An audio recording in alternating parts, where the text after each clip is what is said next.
Please remain standing.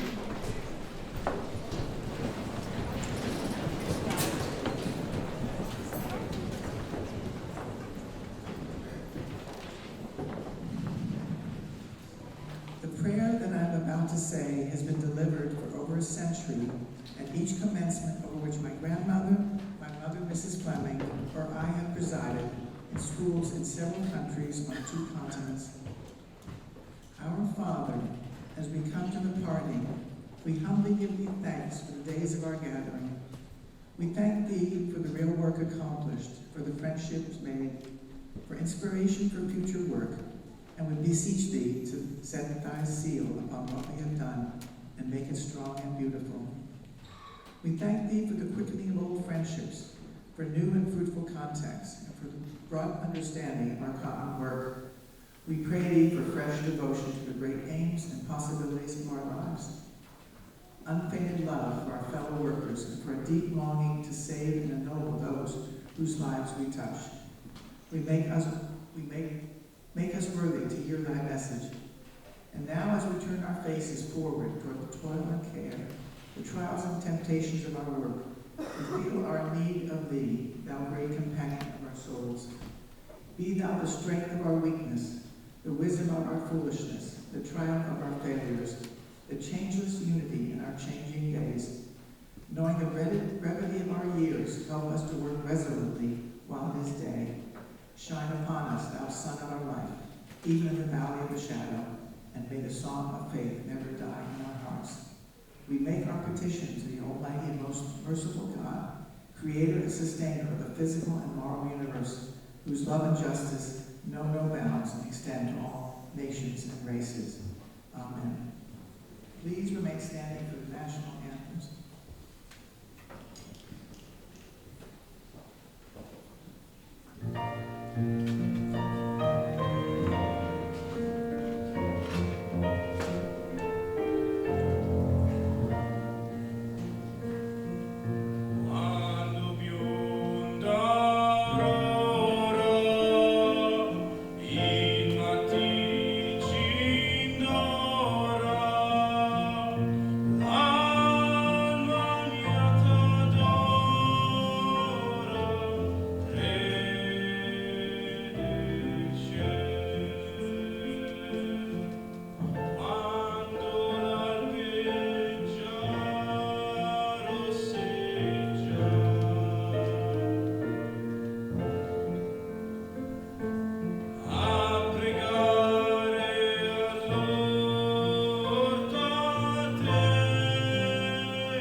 please be seated.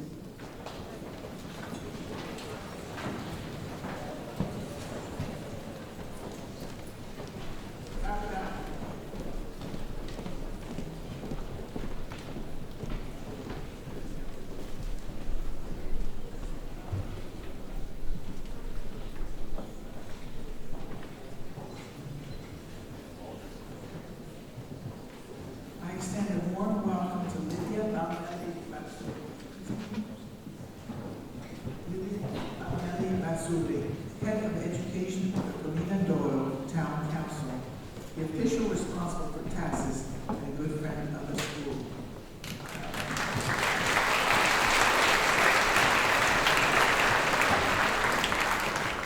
It also gives me great pleasure to introduce the mayor of Comune, Andrea Bernardazzi, because he is, in some ways, an alumnus of TASIS and shares our love for the beautiful place. Born right here in Certonato, he was educated in the schools of the Comune d'Oro and attended TASIS summer programs as a teenager. Andrea attended the elite ETH, the Swiss Federal Institute of Technology in Zurich, which is rated one of the top 3 universities on the European continent. He studied architecture and is a practicing architect. Like me and our master architect, David Marinick, Andrea is interested in historic preservation and renovation. We fully appreciate the extraordinary beauty of the Comune d'Oro, but realize that it is menaced by the pressures of hyper-modern development. Andrea is also devoted to the transmission across generations of the natural and architectural beauty of the Comune d'Oro and the safeguarding and appreciation of its cultural riches. Switzerland has retained the medieval republican pattern of giving great political power to its town and cities, encouraging citizen participation in making the political decisions that affect citizens' lives. We are gratified to have the TASIS alumnus and friend as mayor of our beautiful Hill of Gold, Andrea Bernardazzi.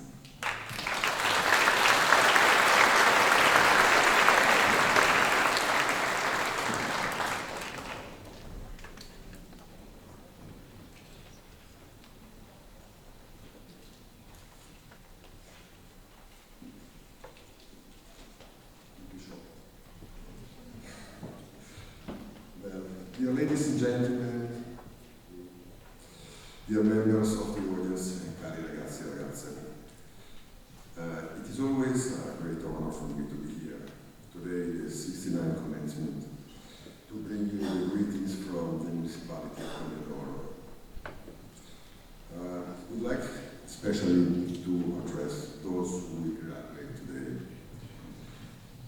This moment represents not only the result of months, rather years of commitment, sacrifice, and dedication, but it's also a beginning of a new challenge and opportunities for each of you. And all of this was possible thanks to your professor, who with passion and professionalism guided your students along the path of knowledge.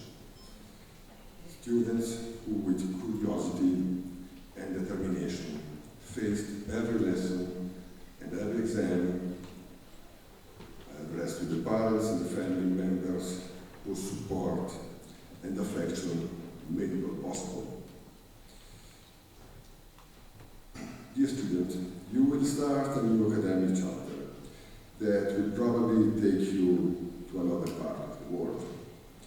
And I hope your growing years, both life and studies here in Comune, will always be deeply imprinted in your memories and also in your hearts.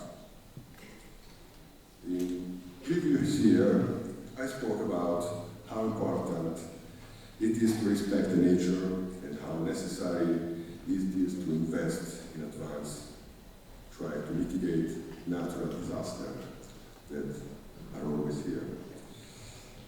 I repeat it this year again, although I cannot forget that this is also possible because we live in a nation which is politically, economically, socially, and security stable.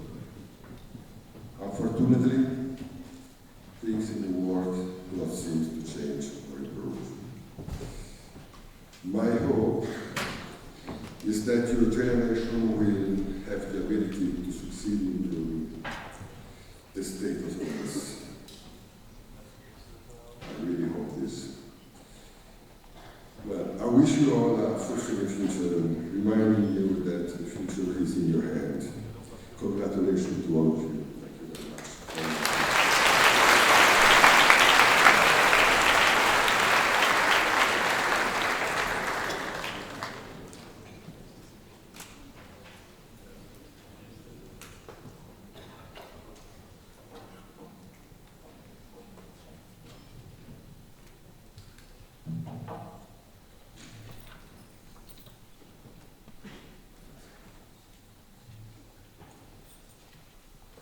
Professor Bradford Wilcox is one of the world's leading living sociologists and public intellectuals.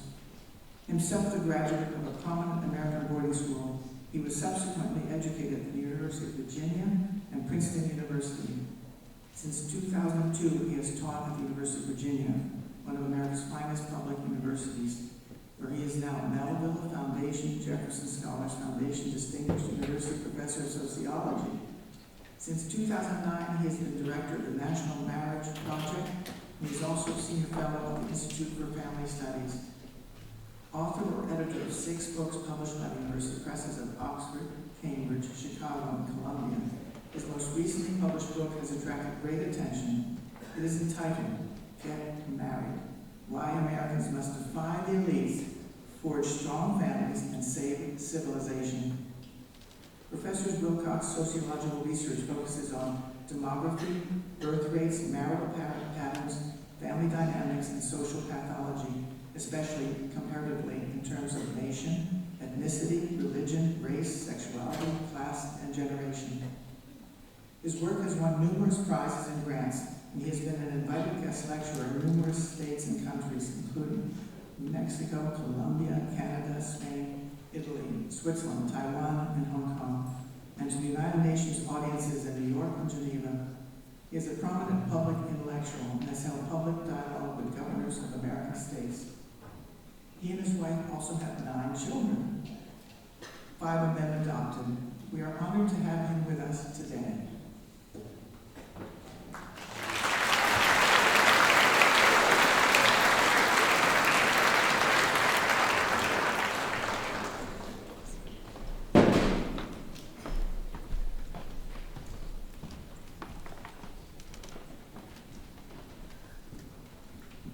Thank you, Lynn, for that gracious introduction.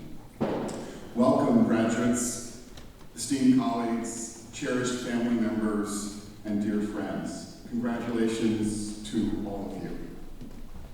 I want to begin by expressing deep appreciation to the families and friends who gathered here at TASIS today. I know that many of you have traveled great distances and overcome large obstacles to be here. Your pride of the graduates is shared by all of us, as is the excitement for what their future holds. I'd also like to express my gratitude to the dedicated faculty and staff who have made it possible for the students to pursue the true, the good, and the beautiful here at TASIS. You are truly the backbone of this community and deserve our deepest thanks.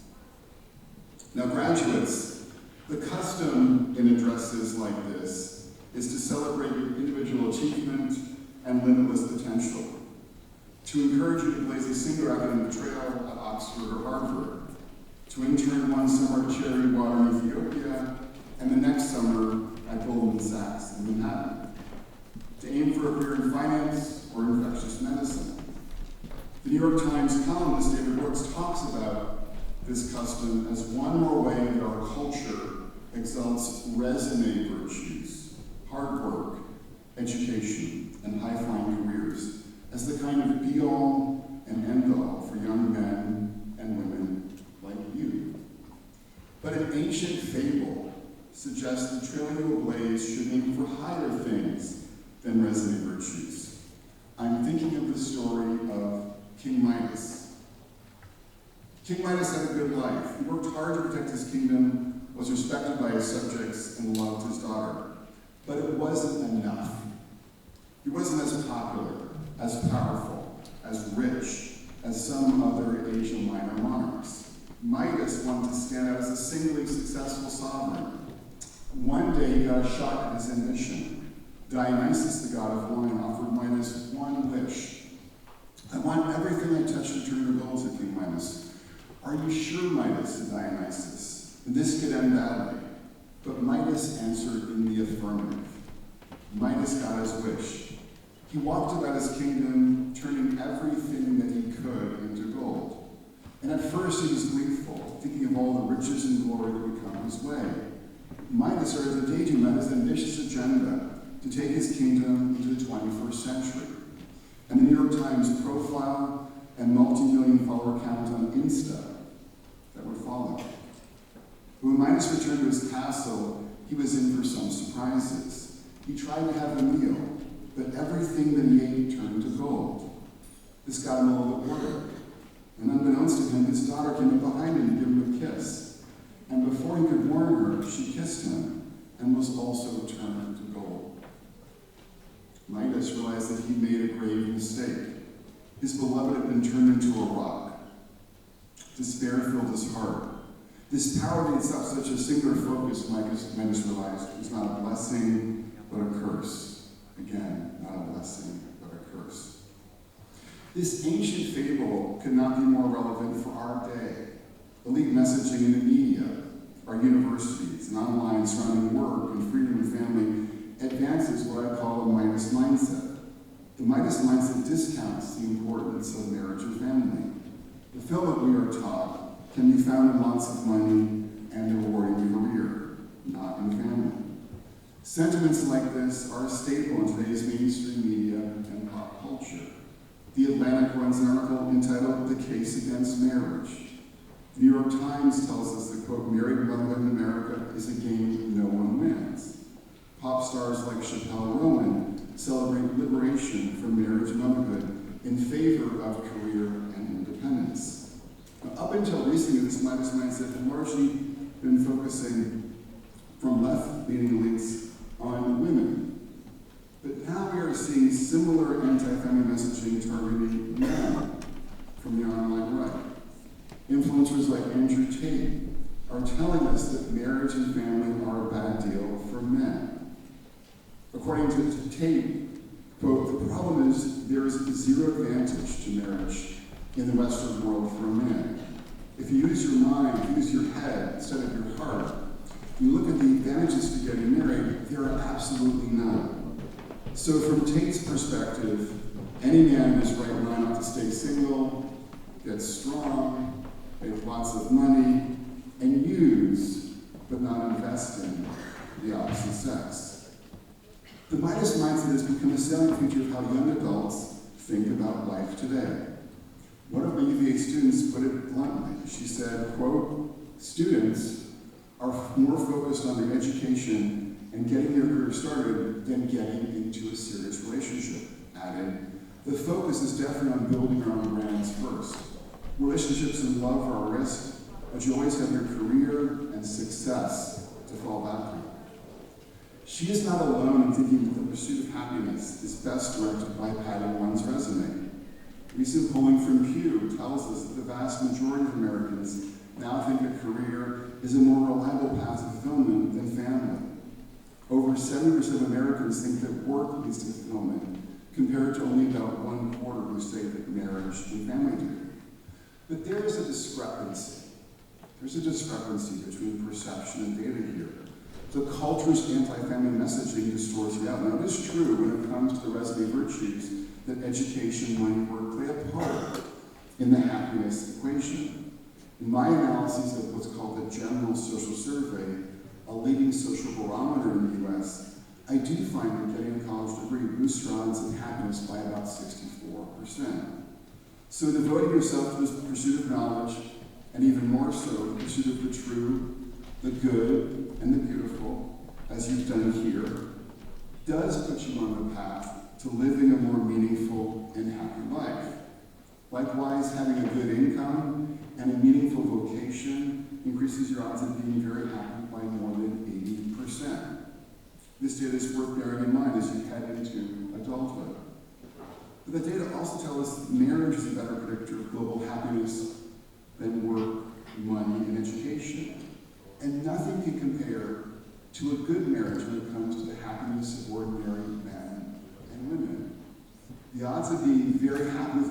increased by 545% for those in a good marriage. That's a huge effect. Indeed, I have not found any variable in the data that does a better job of predicting real happiness than a good marriage. Not money, not work, not self-rated health, not sexual frequency. The data is clear. Love wins. If you think about it, this makes sense. Because as Aristotle taught us, we are social animals. And our times with our friends and family end up being crucial to our welfare. Relationships offer meaning, direction, and sense of solidarity. They also give us so many opportunities, to paraphrase St. John Paul II, to make a gift of ourselves to others. And it's those gifts, not the priorities associated with the Midas mindset, that are most conducive to happiness in the research that I do on human happiness. Now, as an aside, in my visit to Lugano for this graduation weekend, I have witnessed no better example of the power of this kind of love to foster human happiness than the love of Michael and Lynn.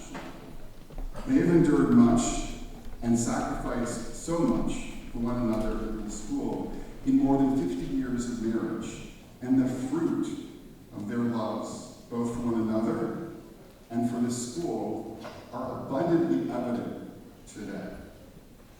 Their lives and the research point us to an important truth, namely how much focus on what might be called the eulogy virtues. Again, kind of eulogy virtues rather than resume virtues. Virtues like charity and loyalty and forgiveness with family and friends, including boyfriends and girlfriends, matter for a good life.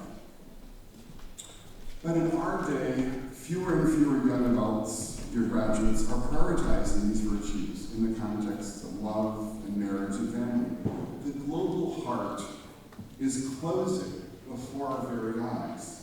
Our civilization is in the midst of an epochal shift, a shift away from family and all the fruits that follow from the most fundamental social institution. What am I talking about? Let's begin with my own country, the United States. In the U.S., dating among U.S. high school students has fallen by about 30% since 2000. The marriage rate has fallen by about 60% in the last half century. And the fertility rate has fallen below the replacement rate to 1.6 babies per woman in the U.S. In fact, we are now projecting that 1 in 3 young adults kind of at your age here and over here in the U.S. will never marry, and 1 in 4 will never have kids. These are kind of record demographic trends playing out. And then here in Switzerland, the fertility rate is down even lower, to just 1.3 babies per woman. And Switzerland is no outlier. Coupling and fertility are down in countries as different as Turkey, China, Chile, and Thailand, leaving more and more young people without any kin as they head into midlife and later life. Now, of course, like we all know, there are some professors, some pundits out there, who don't think this is any kind of problem. Take NYU professor Eric Klinenberg, who's written a book titled Going Solo. In speaking about this trend in the New York Times, he's not concerned. Quote, for young professionals, it's a sign of success and a mark of distinction, a way to gain freedom and experience anonymity that can make city life so exhilarating. I'm talking about kind of living single. He added, for decades, social scientists have been worrying about our social connections. I'm not convinced. It seems to me that those critics are often nostalgic.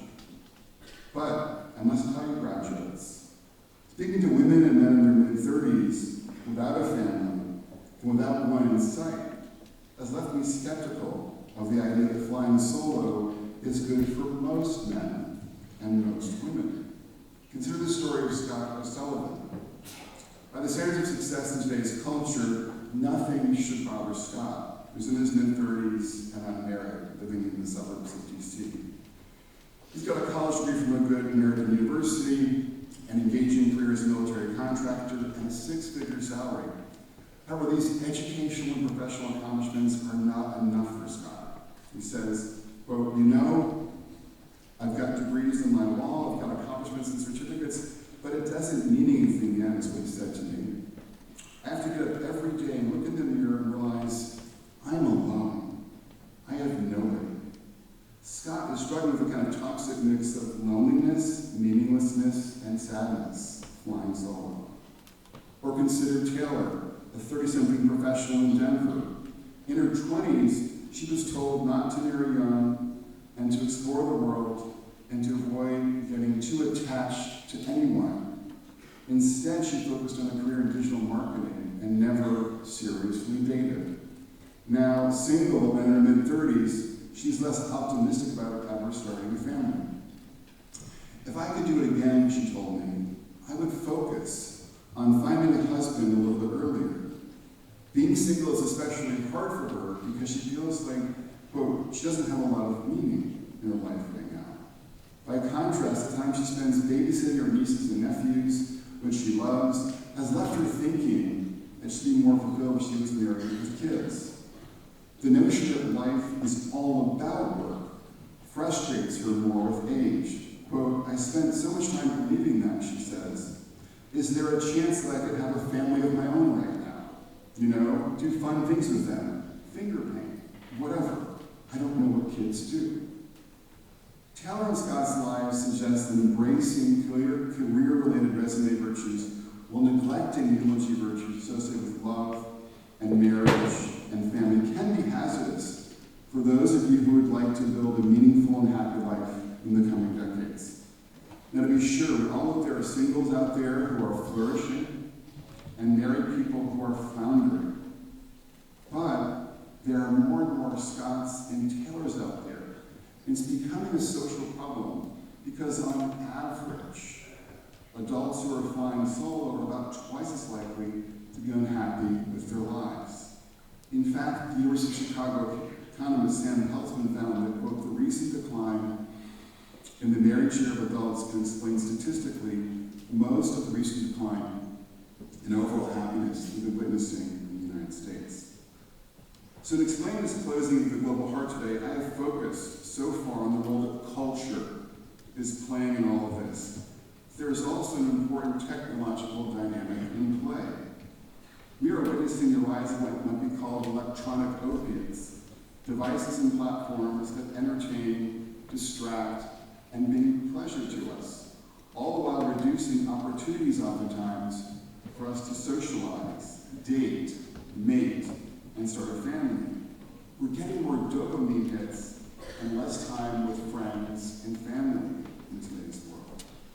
David Brooks, the New York Times columnist, put it this way, quote, we live in a society filled with decommitment devices, Tinder, OkCupid, Insta, Reddit. The entire internet is commanding you to sample one thing after another.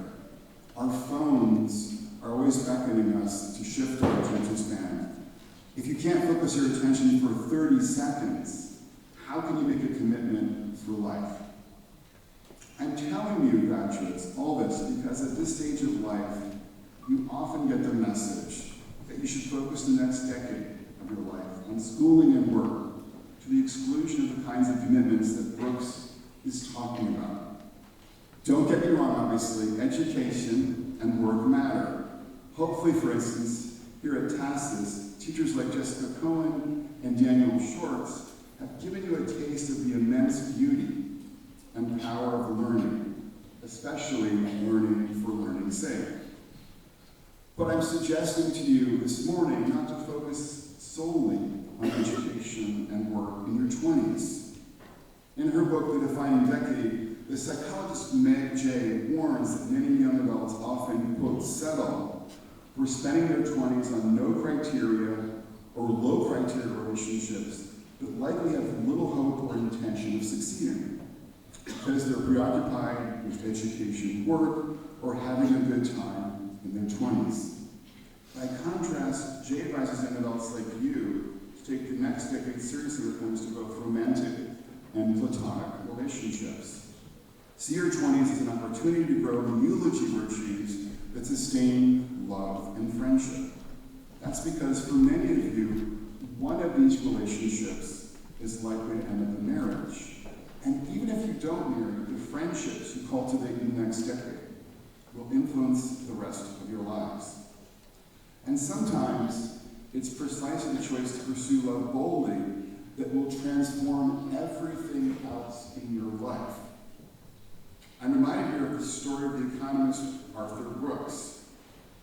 He met his future wife in Barcelona while traveling in Europe playing the French horn after failing out of college. In his words, quote, "She was 25. I was 24. We spent only a couple of days together and shared no language in common. When I returned to the United States from that European music festival, I announced to my parents that I'd met my future wife. Of course, I had to convince Esther first, so I tackled the project as if it were a startup. I began by studying Spanish. Before long, I quit my job and moved to her native Barcelona, where I knew no one except her in hot pursuit. The market pressure was intense. Men would shout wedding proposals to her for moving cars. But I pressed on, undeterred. It took 2 years to close the deal. But she finally said yes, and we married. Now, after marrying Esther, Arthur got his life together. He got a BA and then a PhD, and he now directs the Harvard Happy Center. He and Esther have a couple of kids and have been married more than 30 years. Now, not everyone is as exceptional as Arthur Brooks, obviously, but his story offers, I think, 3 lessons for you graduates. 3 lessons for you graduates. So 1, like Arthur, be willing to put yourself out there when it comes to making friends and finding a mate.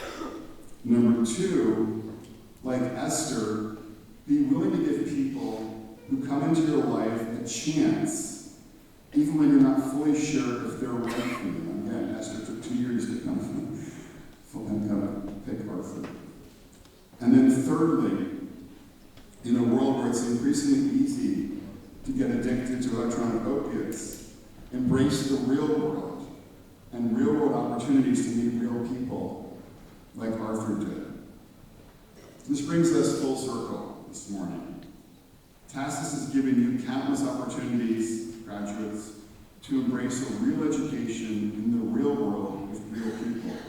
You've pursued truth, beauty, and goodness, not only in books and classrooms, but also in friendships, mentorships, and community life. For that, we are incredibly proud. As we celebrate your many accomplishments, we also thank the parents, the grandparents, the teachers, and friends who have guided, supported, and loved you on your journey towards this wonderful day. Graduates, as you step into the next chapter of your lives, remember this. What matters most is not mammon, but love. The love that forms families, sustains friendships, and gives life its deepest meaning. Please join me in applauding the class of 2025.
Bernardazzi and Professor Wilcox for sharing their words and wisdom with the graduates. So now we will turn to the department awards, the top subjects in all of our departments. Presiding over this portion of the ceremony will be our Academic Dean and IB Coordinator, Kathy Anderson. And to start us off, we have the Chair of the Visual Arts Department, Mr. Martin Dukes. Thank you.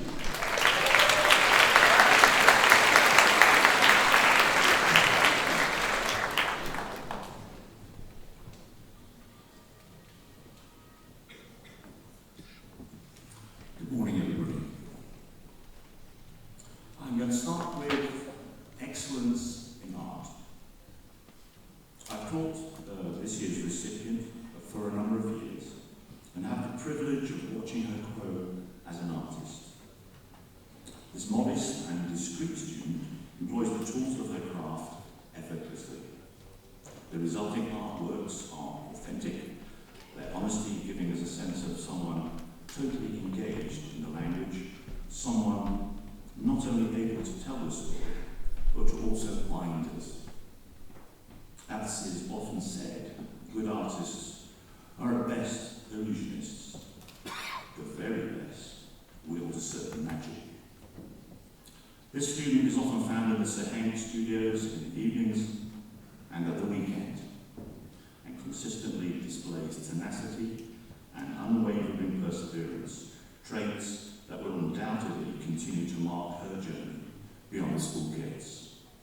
This year's recipient of the Graduation Award for Art is Lynn Takahashi.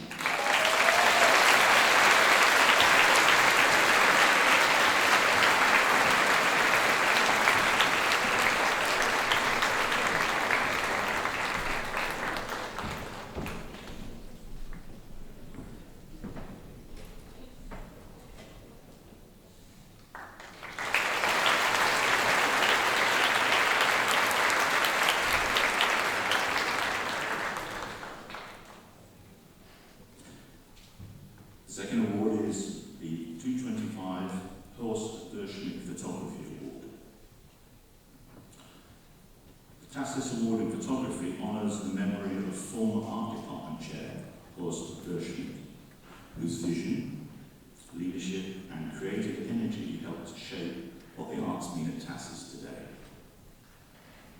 The nature of photography has changed dramatically over the last 30 years, since the first digital capture devices were introduced. Artists were quick to experiment and adapt their practice to use these new tools and devices. They've altered not only the look of photography, but also the way that we, as consumers of images, find information and record our personal narrative.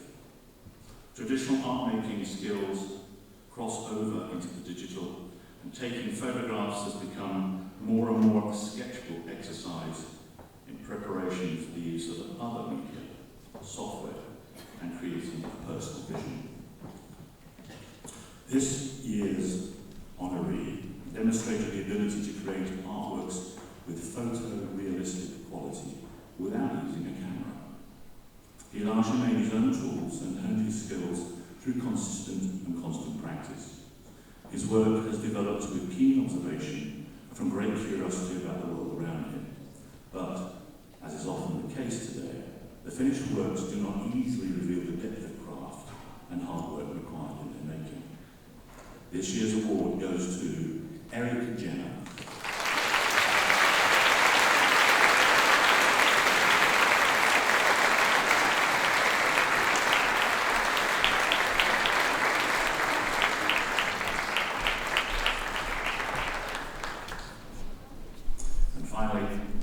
Aeschliman Award for Excellence in Architecture and Design. As we honour the accomplishments of this graduating class, we take a moment to celebrate a student whose work in architecture and design has truly stood out. With a remarkable ability to think in 3 dimensions, a talent for expressive, hand-drawn sketches, and a deep dedication to the design process, the student brings a unique voice and vision to every project. His thoughtful approach and unmistakable creative identity has set him apart throughout his time here. He's been a joy to witness in this growth, and I have no doubt that he will make a meaningful impact in the world of design in the coming years. This year's Excellence in Architecture Award goes to Zhelin.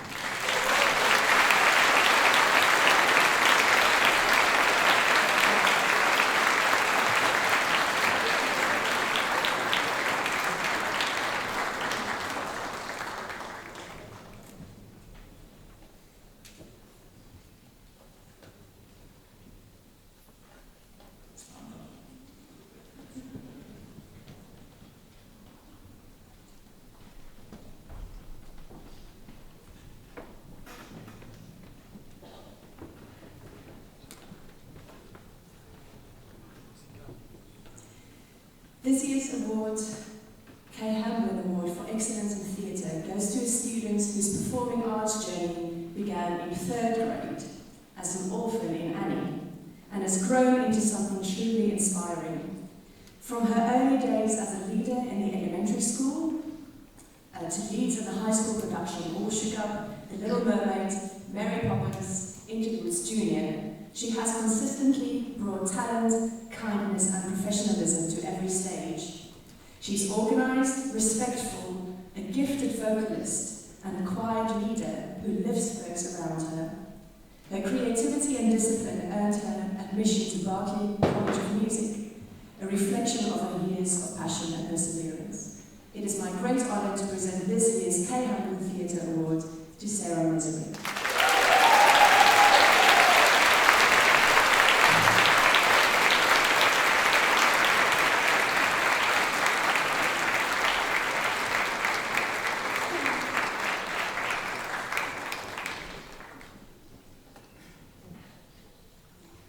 This year's Bernardazzi Award for Excellence in Music honours a student whose musical journey at TASIS has been marked by passion, excellence and extraordinary growth. A gifted pianist with remarkable technique and artistry, his performances are expressive, intentional and deeply moving. He has earned recognition in numerous competitions, but his greatest achievement is the musical soul he shares so generously. Since 10th grade, he has enriched our ensembles and orchestras in our performing arts showcases Shine, Dream and Wild.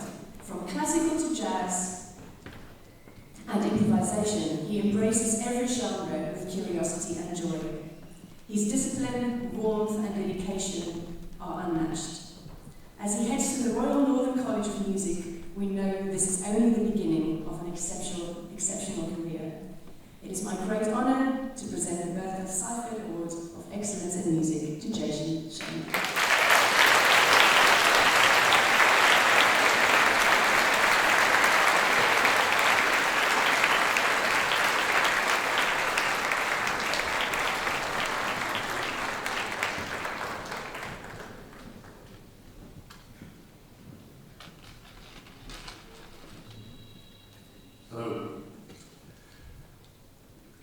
This year's Male Athlete of the Year is presented to an athlete whose primary sport was soccer, playing both for TASIS and for the local club for several years. He was the most dangerous threat for the opposing team, but he was also always ready to help set up at the beginning and clean up at the end of practice. One of his soccer coaches says, he was a very unassuming and thoughtful star of the team.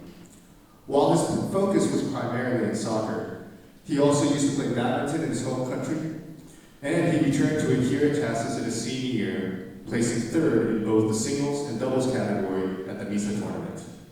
He's a true example of a student athlete, showing commitment to the team while also excelling academically.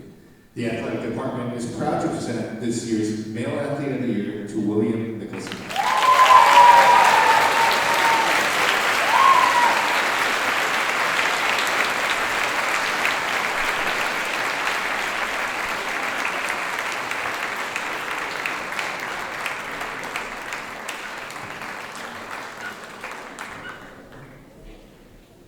The Female Athlete of the Year has been a dedicated athlete throughout her time at TASIS. She has been part of a competitive team in every athletic season during her 4 years of high school, and before that as well, competing in soccer, basketball, and track and field. She has been a central figure in every program she joined, whether it was by serving as a captain or holding the TASIS record for the triple and long jump. She consistently led by example, especially through her grit, commitment, and growth mentality, which earned her several individual acknowledgments at competitions, as well as season awards. Whatever sport she was taking part in, she was constantly running until she was about to collapse. Her passion for sports is unrivaled, and the athletics department is proud to present this year's Female Athlete of the Year to Delaney McKee.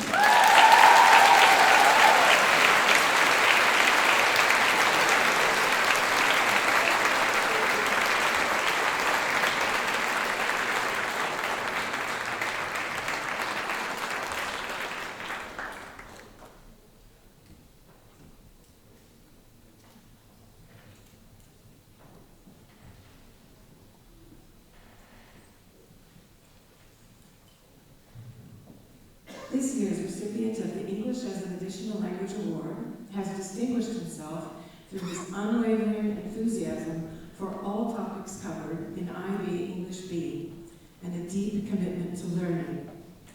Throughout the 2 years of the course, he approached every lesson with exceptional preparation and a genuine eagerness to benefit fully.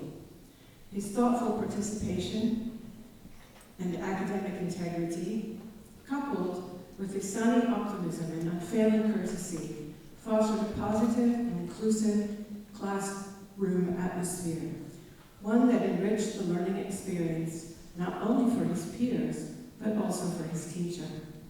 He set high standards for himself, driven by a natural intellectual curiosity and a sincere desire to make his learning both personally meaningful and academically rigorous. In recognition of his remarkable growth and outstanding contributions, the EL department is proud to present the Excellence in English as an Additional Language Award to Shimon Yosef.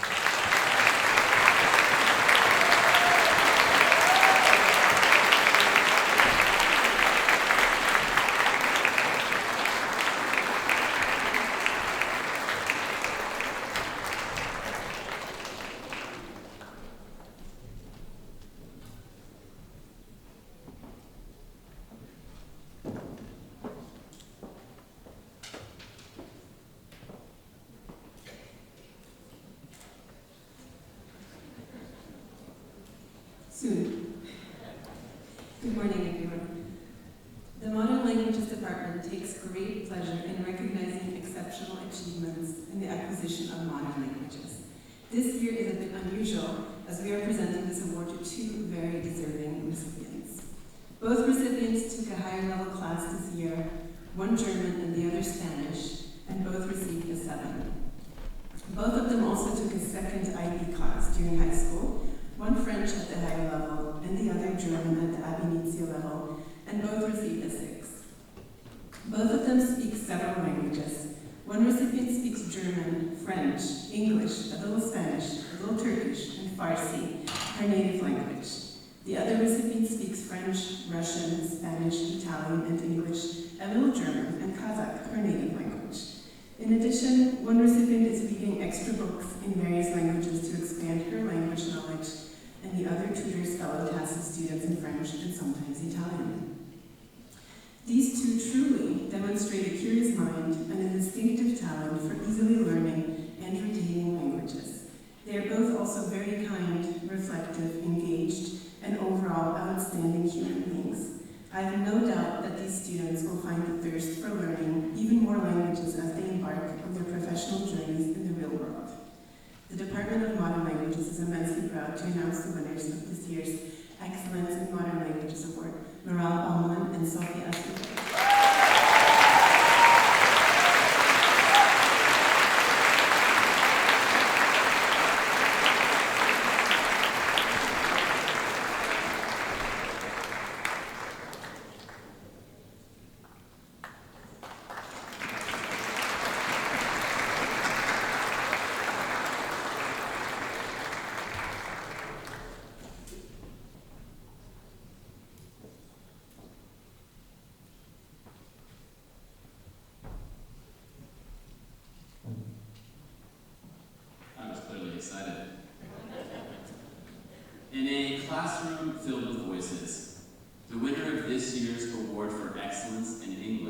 quietly transformed space, thought, and practice. She beautified her surroundings, but with intention. She discovered poetry not only in verse, but in the subtle turn of an advertisement and the framing of an artwork, or the flicker of emotion caught in a line of prose.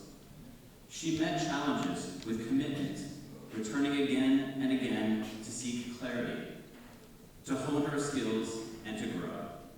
Her journey through IB language and literature was not one of ease, but of effort. A persistent, deeply intellectual effort grounded in curiosity and joy. From free writes that read like elegies to discovery, to analytical essays marked by startling insight, her writing made space for complexity, contradiction, and grace. Yet it was her instinct to bring joy to others, through words, through her presence, and through beauty that most defined her. For this radiant pursuit of meaning, Maria Rozanova is the winner of this year's Cynthia Wisdom Award for Excellence in Writing.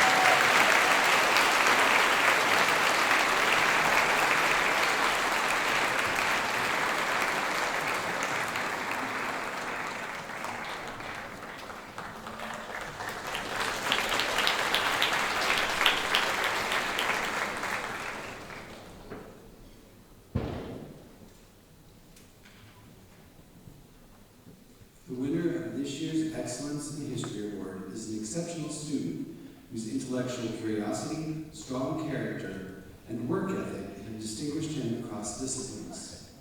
He consistently brought energy, insight, and leadership to class in IB Business Management. His innovative class cycle group entrepreneur project and top performance, including on his mock exams where he earned an IB 7 in Business Management and of AP 5 in macroeconomics, reflect his analytical strengths and dedication. In AP macroeconomics, he demonstrated remarkable maturity and a deep interest in the subject, overcoming early challenges through initiative and extra study. A thoughtful contributor, connecting classroom learning to real-world issues, he also, as we have already heard, excels as a student athlete. Grounded, humble, and well-rounded, he is a deserving recipient of this award. The History Department is proud to present the Award for Excellence in History to William Nicholson.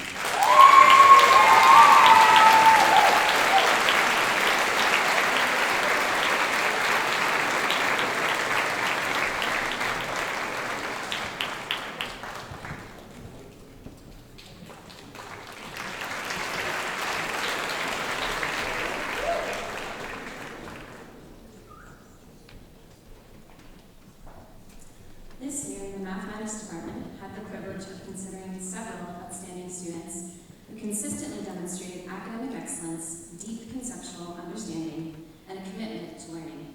However, one student stood out from this group for his remarkable passion for mathematics, approaching challenges not for grades, but for the joy of discovery.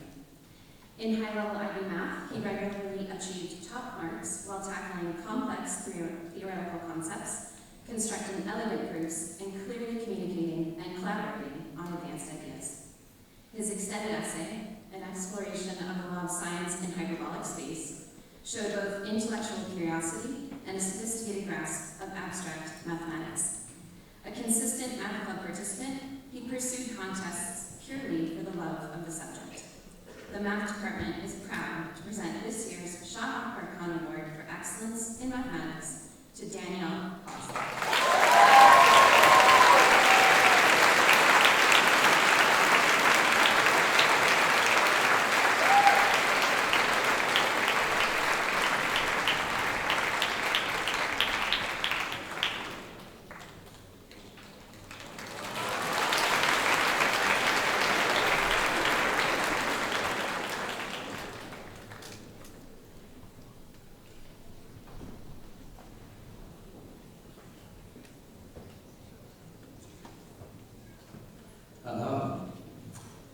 Once again, the science department had a problem, a scientific dilemma.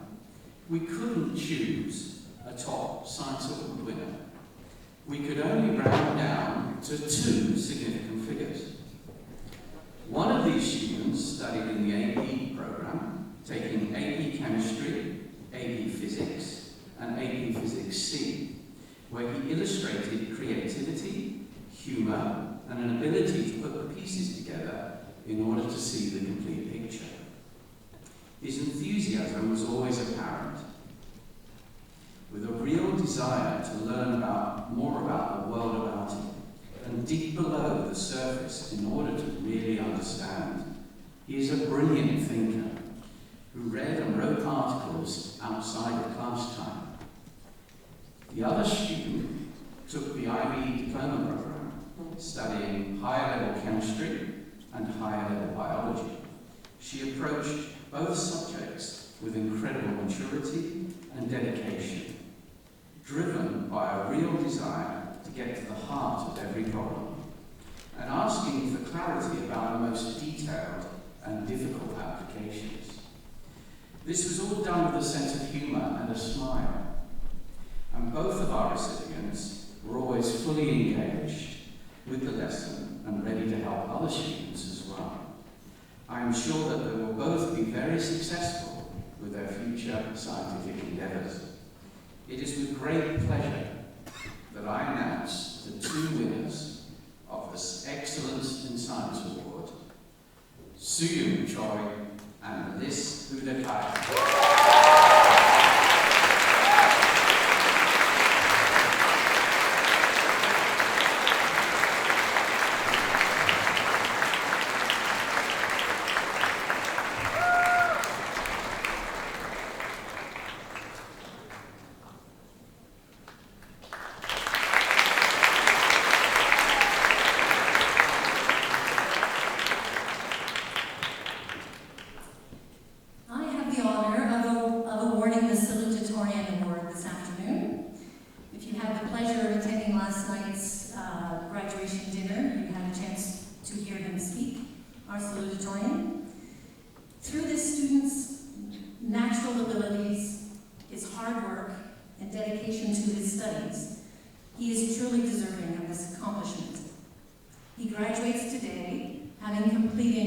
Completed an outstanding 10 AP courses and never earning a grade at TASIS below an A-. Throughout his 4 years at TASIS, that A- tradition.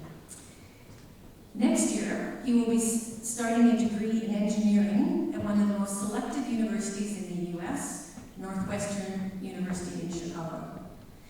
What Northwestern saw in him is not just his record of outstanding achievement in the classroom, but also his commitment to serving his community as a head prefect, his time playing for the varsity soccer, basketball, and track and field teams, and his passion for the performing arts, and his research in the field of microplastics, pollutants, during the summer. It's my pleasure to present a familiar face. You've just seen him, Suyun Choi.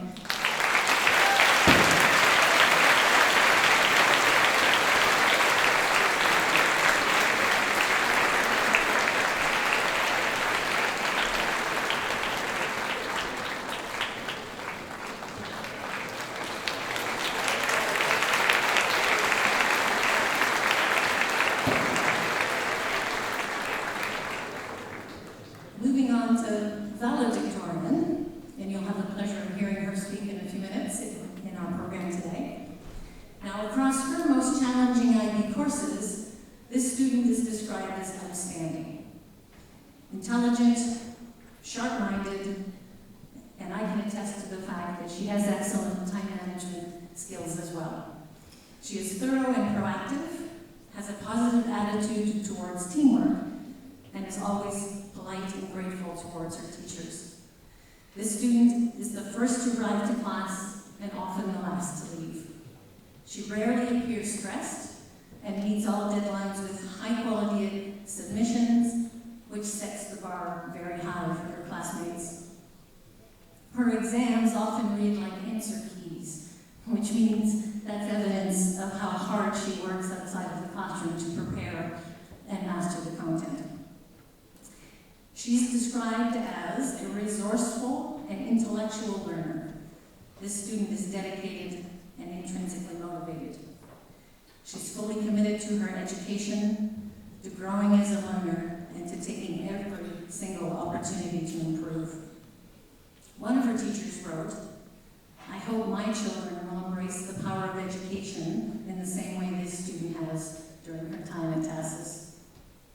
Our faculty described her as an absolutely wonderful student and an absolutely phenomenal human being. It is therefore with huge honor I get to present this year's Valedictorian Award to Melis, Huda, Katherine.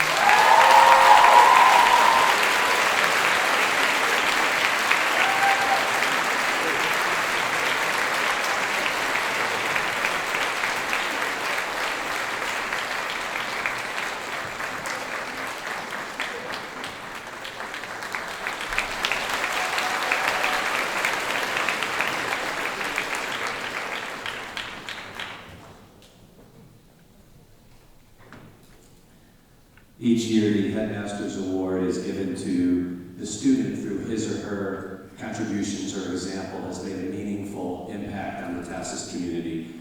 Although titled the Headmaster's Award, it is delivered with the full recommendation and support of the faculty. This year we have 2 Headmaster Awards. As a prefect, this student has been described as an exceptional role model for her roommates and the entire Lynn dorm. She exemplifies leadership and brings maturity beyond her years to her many roles on campus, including those as a standout student in the classroom, the MVP of the varsity volleyball team, and a key performer in the high school choir. This student is a shining example of a future leader and is ready to make a meaningful impact on the world. In addition to her academic drive and her readiness to listen and learn from those around her, this student is one of the kindest and most generous people in the TASIS community. I'm delighted to present this year's Headmaster Award to Valentina Diaz.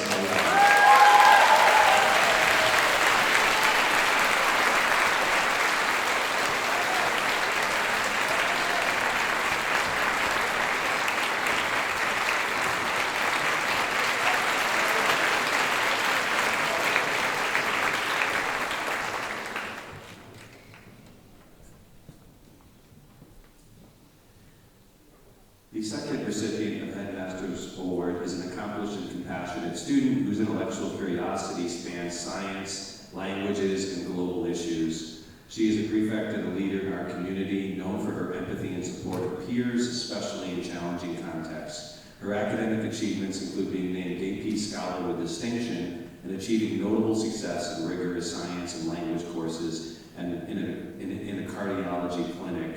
She balances academic with creative pursuits in music and literature, embodying maturity, resilience, and a drive to make a positive difference. Due to her leadership, integrity, and dedication, I'm delighted to present the Headmaster's Award to Raul Allman.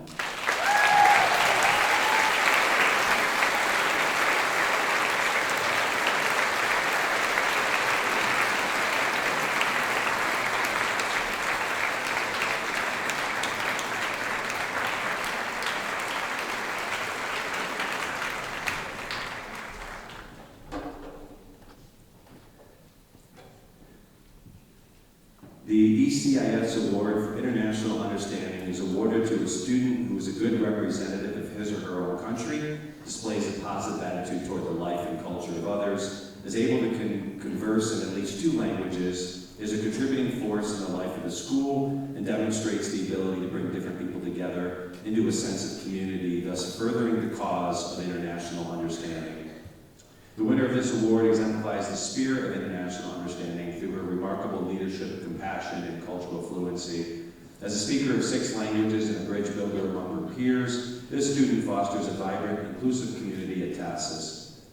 The student's courage, integrity, and empathy have shown through her time at TASIS, from championing student voices to making classic literature accessible through film, to being a senior legate on the TASIS Model United Nations team.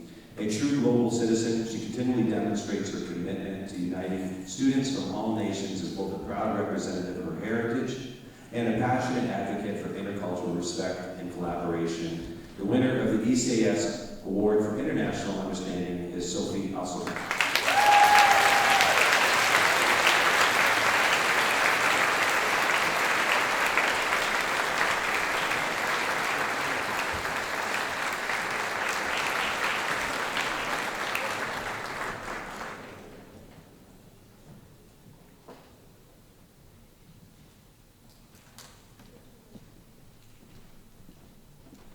the Jan Opsel Service Award.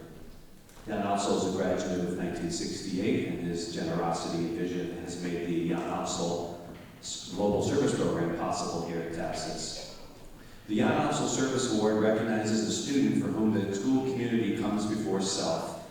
This award acknowledges students who contributed to the school community and to school life beyond the call of duty. Academic excellence by itself does not qualify a student for this award. Faculty often chooses a candidate who is giving of themselves in quiet ways. The faculty could not have chosen a more deserving recipient from the class of 2025. This student has served the TASIS community in many capacities, including 2 years as a day student prefect, a duty for which he would cycle up to school many evenings to spend time in the dorms, guiding and nurturing our students. He also served as captain of the varsity volleyball team and was sought out by the coaches to be a role model and to help set the tone for tournaments and practices. In 11th grade, he participated in the GSP Zambia trip and threw himself into the experience, often being one of the first to volunteer. This summer, he will complete his International Duke of Edinburgh International Award at the gold level, proving his perseverance and ability to strive towards his goals. His Duke of Ed observer says, he gives himself to the program and others. He is the first to encourage his peers and younger students and to keep going, is the first to volunteer for jobs, and is the first to connect with new students in the group. For his selfless contributions to our community, the Jan Opsel Service Award recipient is Sebastian Irola.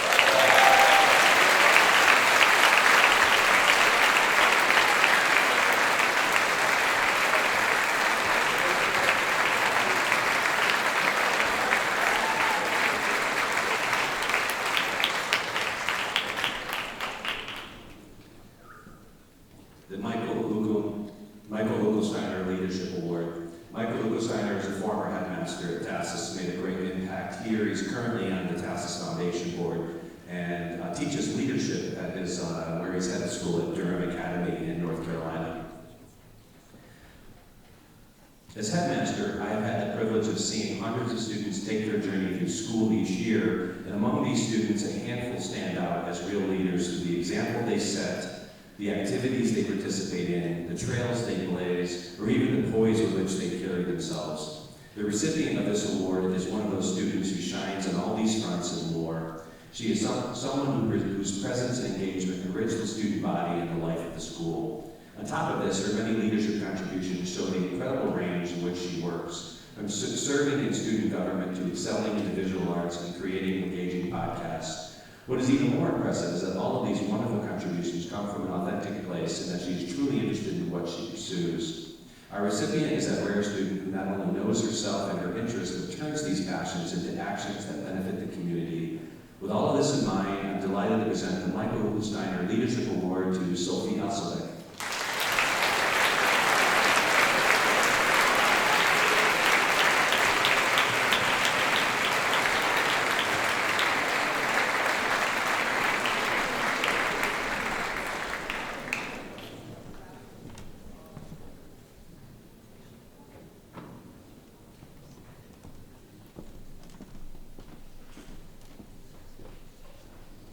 The H. Miller Christ Award.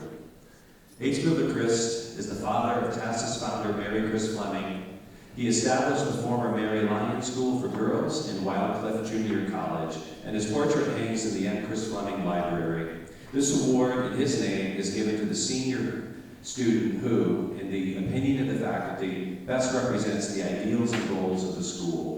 This is the highest recognition accorded by the TASIS faculty to a senior who, by his or her actions, academic and otherwise, best embodies and pursues the ideals, aspirations, and goals of the school. In some ways, the award combines the stipulations of the Service Award and the Leadership Award with an expectation of academic excellence. The recipient of this year's H. Miller Christ Award truly epitomizes the value of a TASIS student. She is a scholar, consistently stretching herself to learn and understand the world around her. She is a leader in the residential community as a head prefect and in areas like modern modeling United Nations, where she inspires and motivates those around her. She is a committed athlete and a talented musician, performing complex piano solos in front of the entire school. This student does it all, and she does it all exceptionally well with grace, humility, kindness, and a smile. She plans to pursue a career in medicine in the future, and there is no doubt she will embody the TASIS values, personal responsibility, civility, compassion, justice, and truth on a daily basis, making us all very proud. I'm honored to present this year's H. Miller Crist Award to Melis, Huda, and Katherine.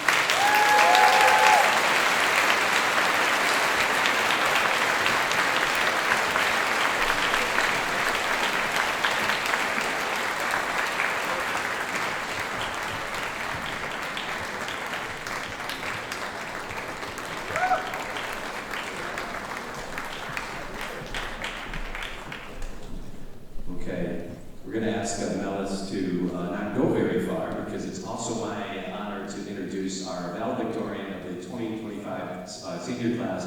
Melis will deliver a speech for us. Thank you.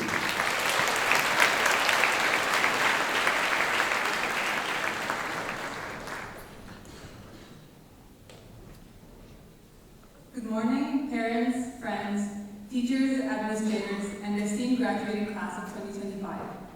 My name is Melis, and it's an honor to be standing in front of you all today. Before anything else, I'd like to acknowledge the many important people that have gotten me to where I am today. Thank you to all the teachers, coaches, administrators, and staff who have guided me over the past 5 years. Each and every one of you has been one small stepping stone that together has created a path of success that I was able to follow all the way up to this podium today. I'm filled with enormous gratitude for the hard work you all put in to ensure my classmates and I enjoyed our high school years. I next want to extend my appreciation for my family. Mom, you've taught me to hold strength with compassion, to be independent, to be authentically myself. You've spent the last 18 years doing what you think is best for me. And if I say so myself, I think your best came out pretty well. Sorry about that. Dad, you have instilled in me the value of hard work and determination, and to always chase after my dreams no matter how big or challenging. They say we are a reflection of our parents, and I feel so blessed to be given such amazing people to reflect. My brother, you've always had my back no matter what, but most importantly, instilled in me an immense appreciation for playing Pokemon and Mario Kart on my Nintendo Switch. I owe many of my blessings and successes to you three because of the sacrifices you have made for me. I share this accomplishment with you three. I'd also like to acknowledge my amazing classmates. Every one of you sitting in the chair before me has affected my life in one way or another. Whether I've just met you this year, or all the way back in 8th grade when I was in my cringy 2020 indie phase, you are all important to me because I have a collection of memories of each of you. Right now, I invite you all to think back on your memories. Take a moment to reflect on your first or favorite memories of school. Now, I want you to look around you at all the familiar faces. Today could be the last time you see some of these people. And what are memories without people? I'm so grateful to have such memories that I'll cherish forever. I'm going to miss being in math class with my friends, where we all pretend to understand what's going on. I'm going to miss being in the dorm and talking to all my Monty girls every Sunday night. I'm going to miss my zombie trip. Not the several nights that I woke up to my friends vomiting outside, but the nights where we all huddled together around the campfire and had meaningful conversations. I'm going to miss having lunch outside the Nobly with my friends. I'm going to miss neglecting schoolwork to go on MU1 trips. I'm going to miss going on hikes and walks where the Swiss view never fails to leave me stunned. I'm even going to miss my chemistry class where Mr. Ogilvy always shushes us and then denies that it ever happened. By the way, sir, we have counted 119 shushes since the beginning of the year. Obviously, there are many memories that I hold dear to my heart that I won't be able to fit on a few pages. However, as our high school journey came to an end, I realized that nostalgia is a privilege, and yearning for your own memories proves that you've lived a life worth living. We are each a mosaic of every interaction, experience, friendship, success, and failure. People won't remember what award you got or what title you've achieved. The value of those fades as time passes. However, during the process of achieving those successes are the friendships and relationships you've made along the way that are the true reward. And so with this in mind, I wanted to share a few of the lessons I have learned that have shaped who I am today and shown me who I want to be tomorrow.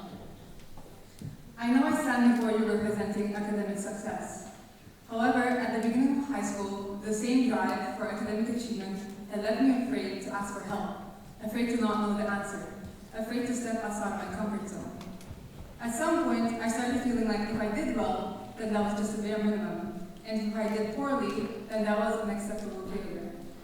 It took me a long time and a lot of work to get over that feeling, but what I got out of that experience was this. I want to be less afraid of failure and more afraid of regrets. These past few years, I learned that you can do all the right things.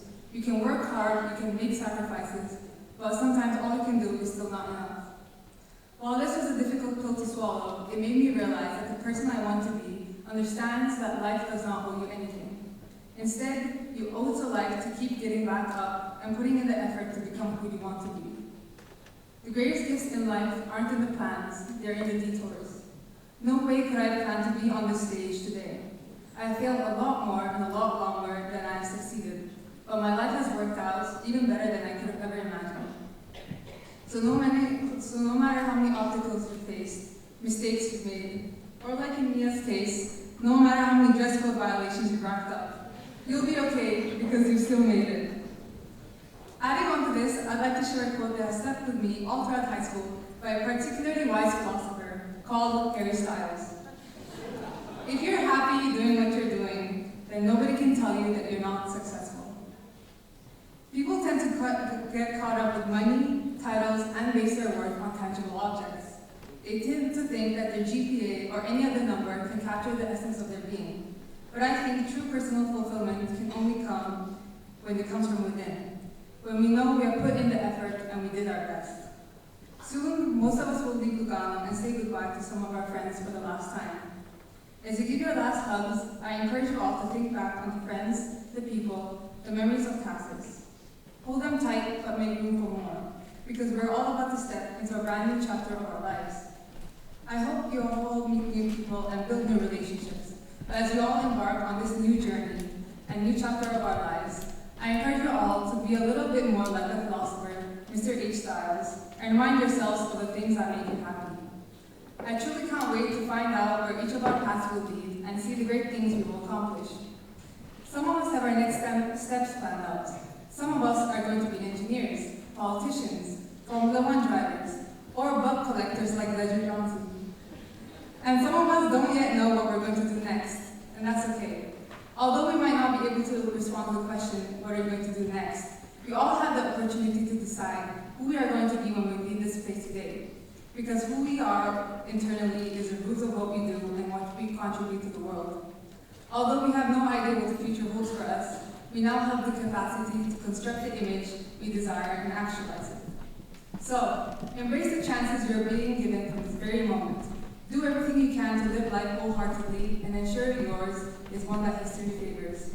Regardless of what you do, you always have the opportunity to be the person that you dream of being. And personally, I dream of becoming a doctor who saves lives. And even though you may not have made it to the end of my story, I will always have The Corner Falls Down on your page because it was one of my favorites. Thank you so much, and congratulations to the class of 2025.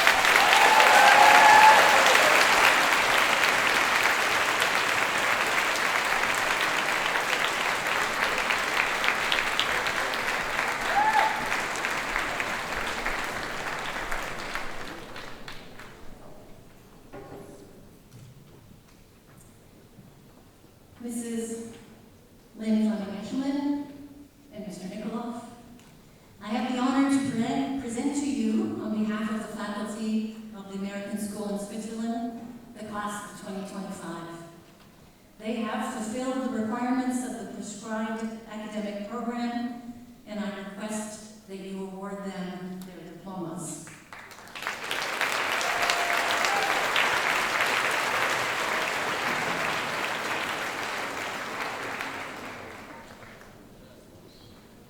Fatma Zara Imam.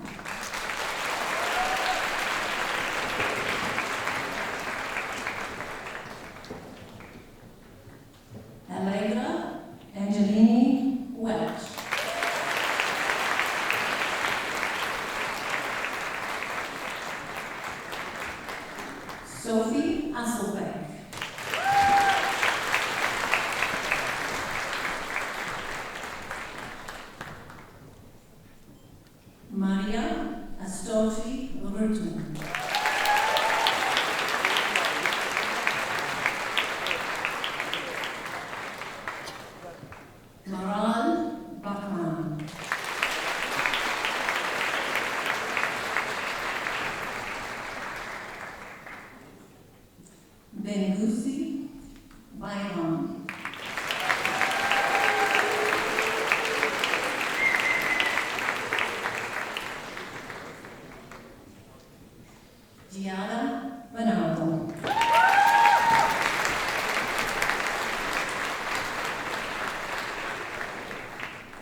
Guzzi.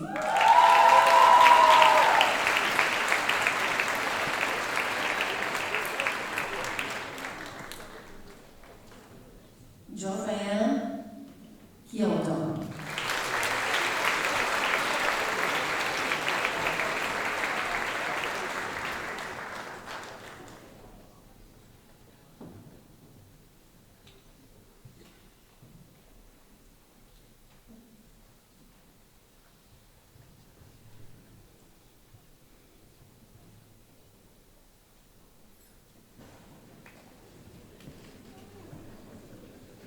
Gianna Jurigat.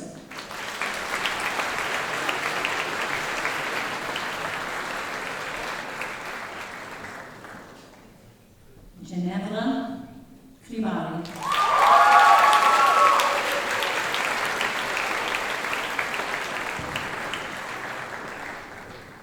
Valentina Diaz Ayala.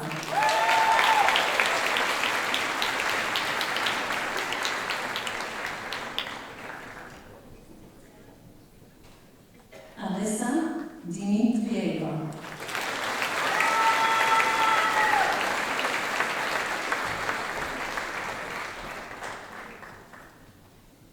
Bonnie Duan.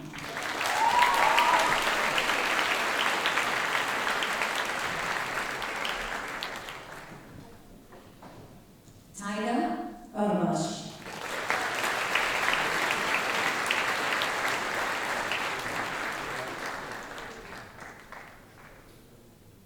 Alexia Esares.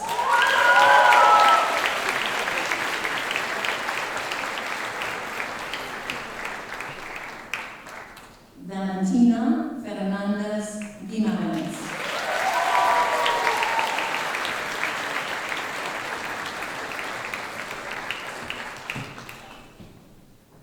Alexandra Michelle Fauch.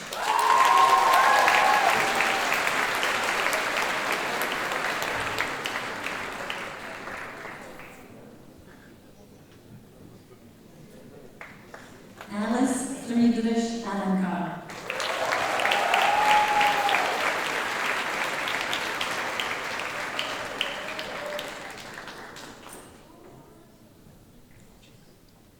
Dana Catherine Gerardo Ferro.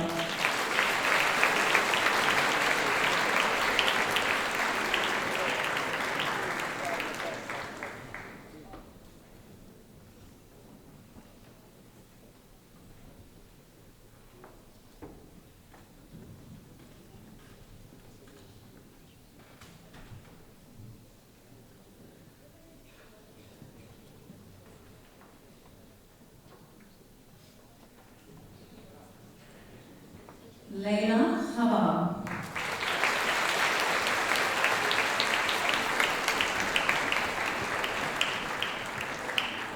Sarah Harris.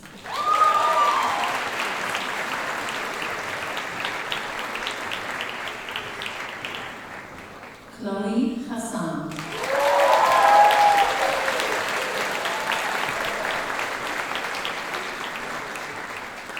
Deanna Songen Shu.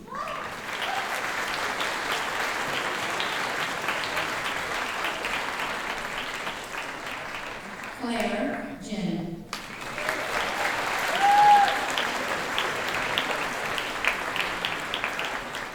Sophia Jovanovich.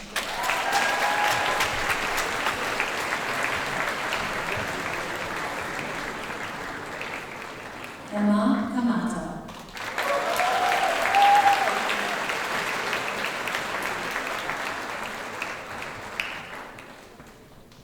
Melis Huda Kaya.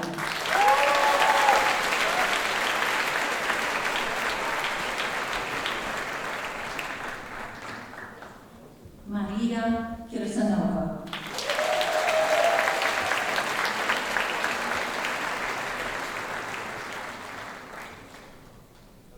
Kira Yan Koshiba.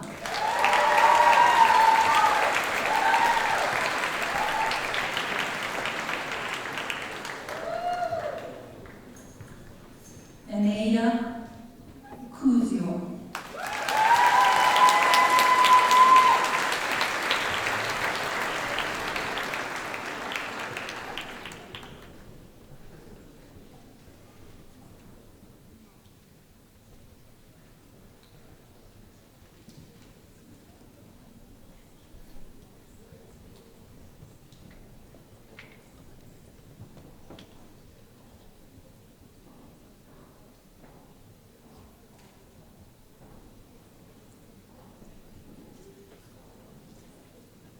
Adele Majekova.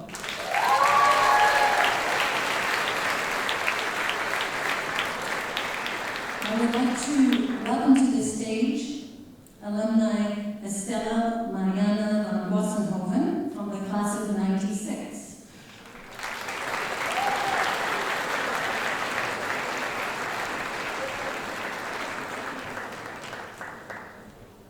Alexia Mariani van Wassenhoven.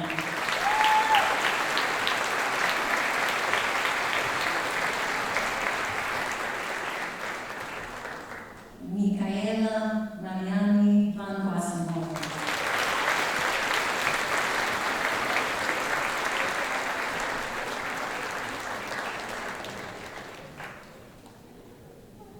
Delaney Miles Nicky.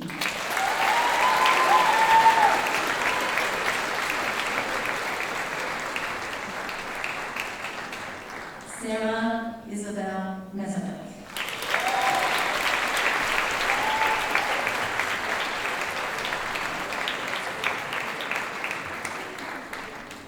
Again, I'd like to welcome alumni to the stage, Anna Cristina de Atede and Ricardo Mondin.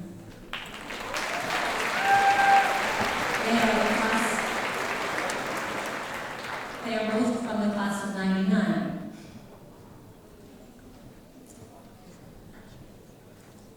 Julia Mondini.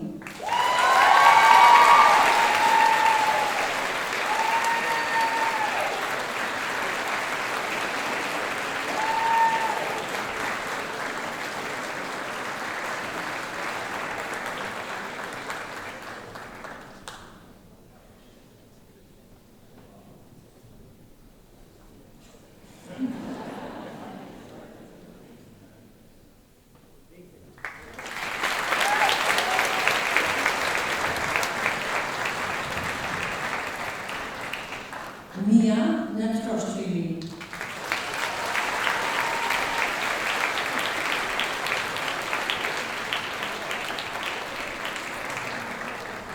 Luciana Oliveira Manoso.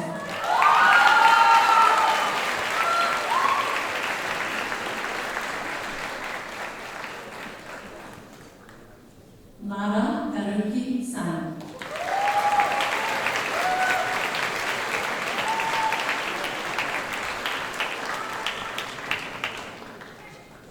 Nicoletta Piazza.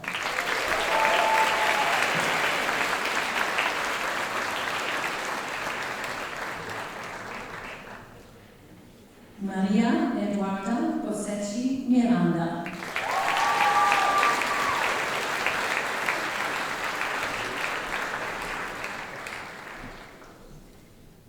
Elizabeth Light Robinson.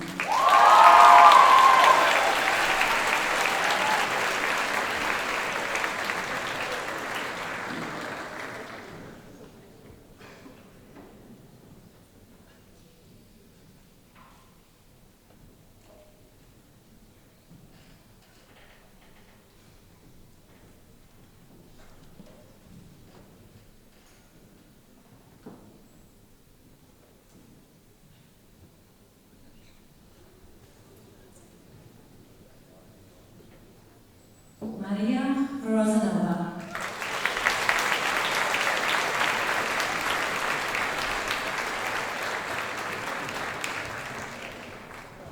Jada Sano.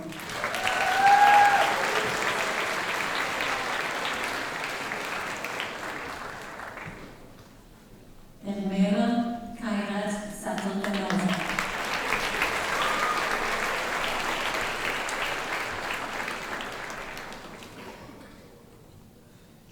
Anna Senosiano.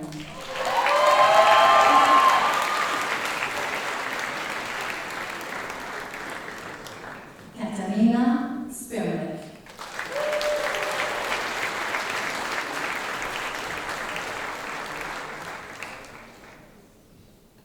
Lynn Takahashi.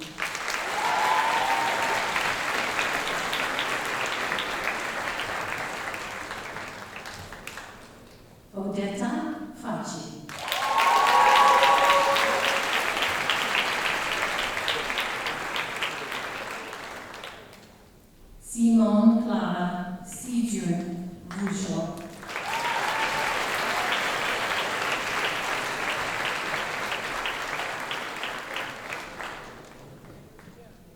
Joy Wang.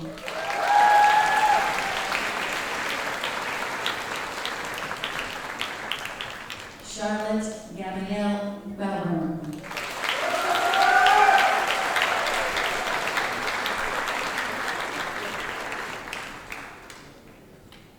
Raphael E.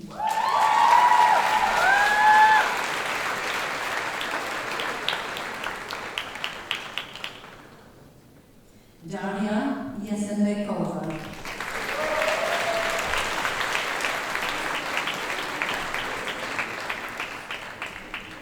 Milana Zaitseva.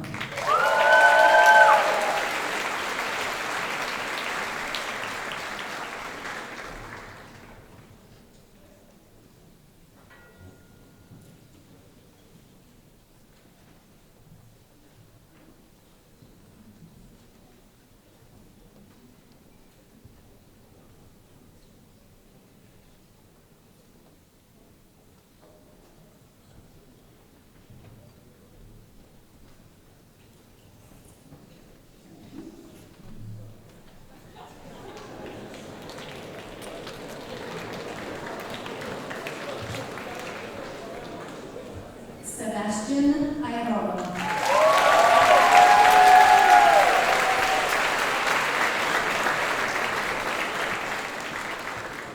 Federico Alrifai.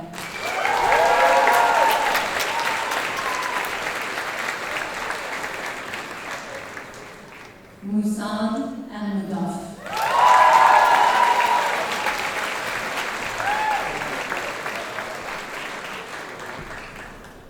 Faris Amin.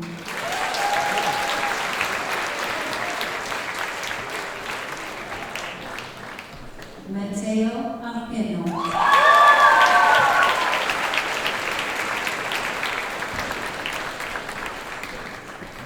Akram Asur.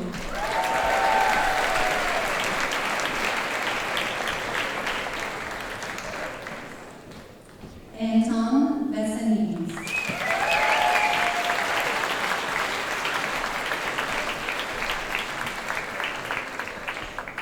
Townsend Blake.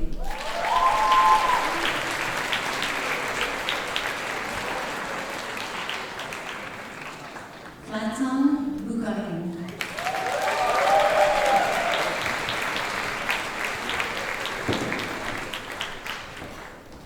Julian Campbell.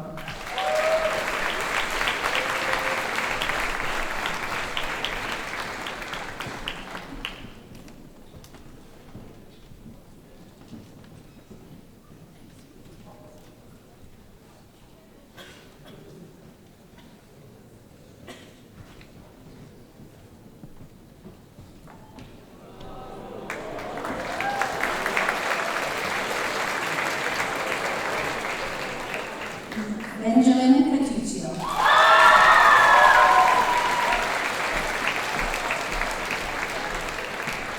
Soo-Young Choi.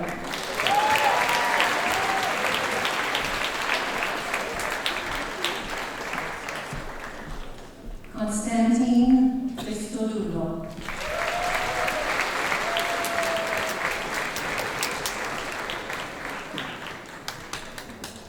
Juan Cristobal Curi Arismendi.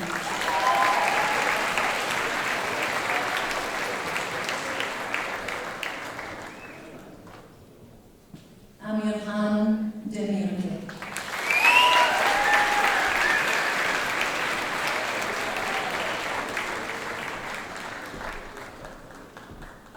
Eric Dong.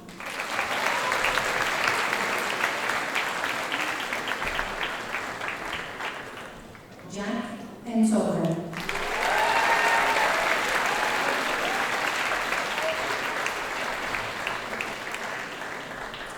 Anthony Gong.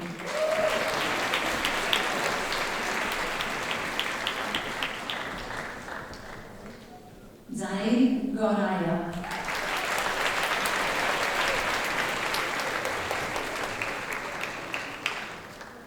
Mikey Halpert.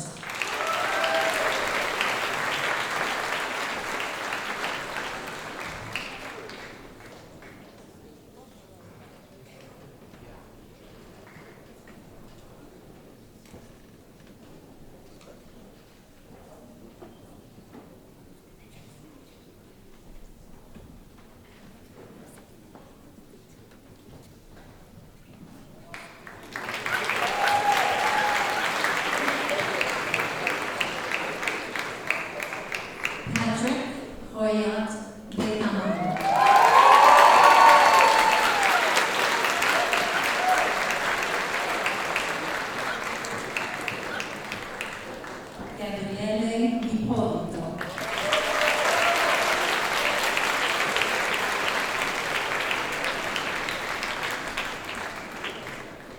Eric Jenner.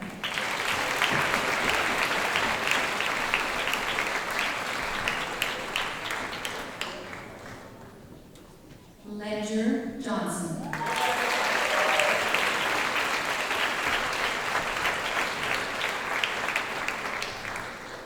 Shimon Yurchek.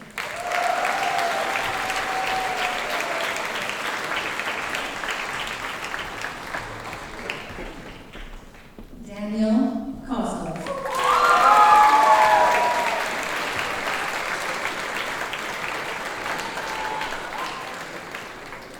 Igor Maximov.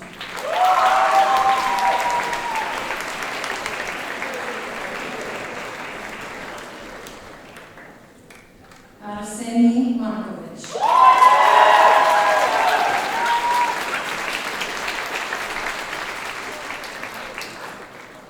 William Plowman Nicholson.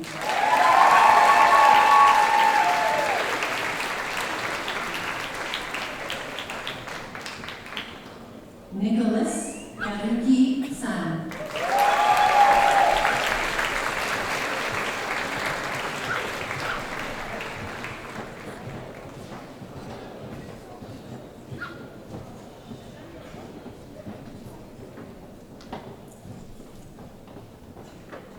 Marco Fabio Creatoni.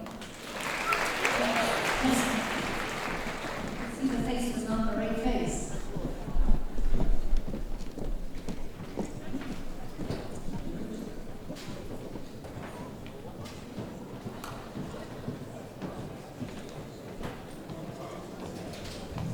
Ivan Popov.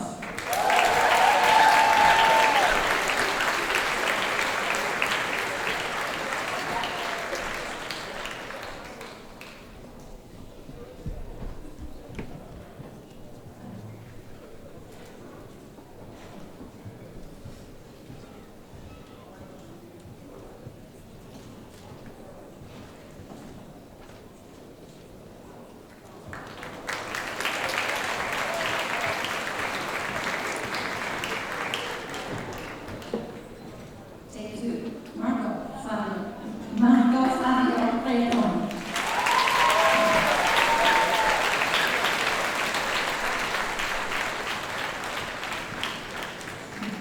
Charles Richard Puckett.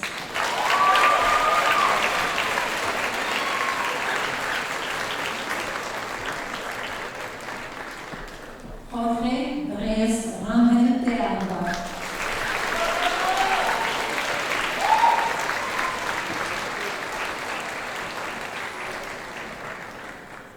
Julene Shen.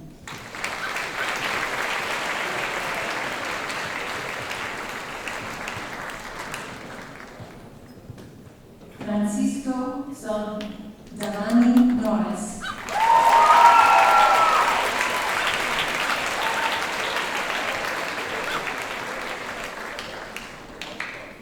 Giulio Tortorella.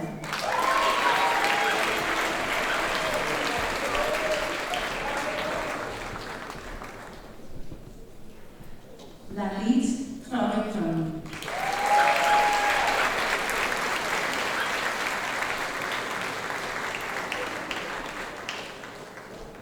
Nicolo Vanossi.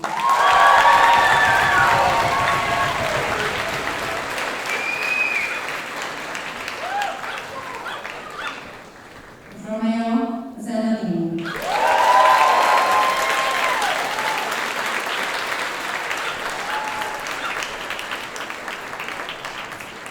Chenlong John.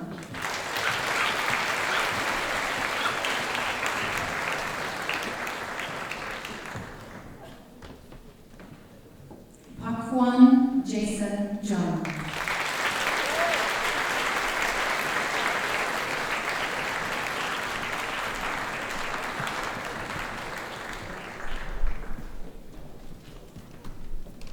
Ladies and gentlemen, I present to you the graduating class of 2025.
this concludes our 2025 commencement ceremonies. We ask that you remain seated while the faculty and the graduates recess. Thank you.